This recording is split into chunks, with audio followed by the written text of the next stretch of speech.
Hey everybody, and welcome back to our channel. In today's video, we are going to show you how to group elements here in Adobe Express. Let's begin. Now, the first thing that you need to do is to log in using your credentials. If this is your first time in Adobe Express, I want you to click the sign up option. And from here, just follow the on-screen instructions and you're good to go. Grouping elements here in Adobe Express can streamline your design process and improve the overall functionality of your project. So once you are logged into your account, I want you to click the project or design that you're working. If you haven't already, just go to the template section wherein you can browse thousands of inspiring designs so you can begin your work. But if you want to start from scratch and upload your own content, just click this button. Now, grouping your elements will allow you to move all selected elements as a single unit, saving time and ensuring consistency.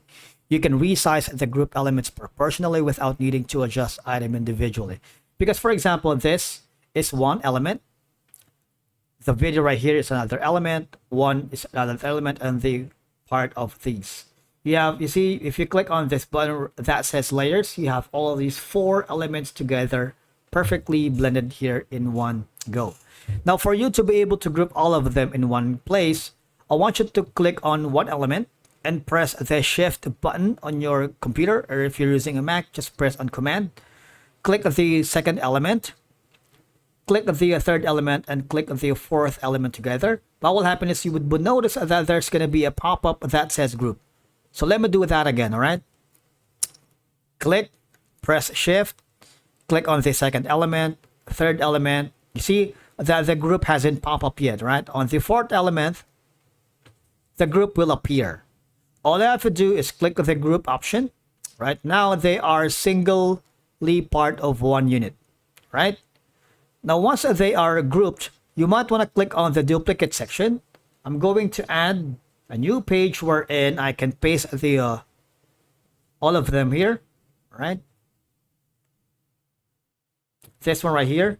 I'm gonna copy this, go to the second section, paste that, and there goes our duplicated. Now, of course, you can resize this accordingly. All right, you can resize. You can create more copies of this because you have already grouped them together. And if you want to group all of these again together, just click and shift copy. There should be an option for you to click the group option. All right. And that's it for today's video. Thank you so much for watching. We will see you again in the next one.